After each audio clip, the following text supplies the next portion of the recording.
ভারতের উত্তরপ্রদেশে কুকুরের কামড়ের ঘটনায় এসেছে নজিরবিহীন নির্দেশনা। প্রথমবার হলে স্বল্পমেয়াদী বন্দিদশা, আবার অপরাধ করলে সাজা যাবজ্জীবন।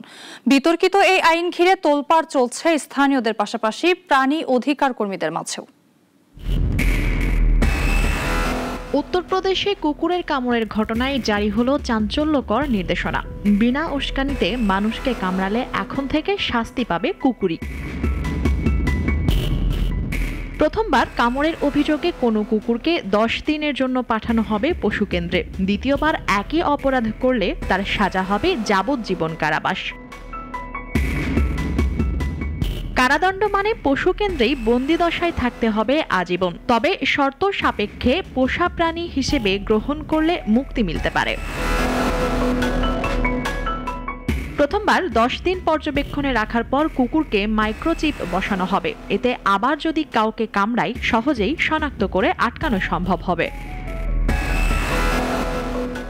উত্তরপ্রদেশে বেওয়ারিশ কুকুরের সংখ্যা এখন সবচেয়ে বেশি। প্রতিদিনই বাড়ছে কামড়ের ঘটনা, তাই জনরোষ ঠেকাতেই এ উদ্যোগ বলে জানাচ্ছে কর্তৃপক্ষ। তবে প্রাণী অধিকার কর্মীদের মতে এই নির্দেশনা বিতর্কিত এবং অমানবিক। মানুষকে কামড়ের অপরাধে কুকুরকে যাবজ্জীবন কারাদণ্ড, এমন আইন নিয়ে এখন সরগরম ভারত জুড়ে আলোচনা। মনিয়া জ্যোতি, নাগরিক।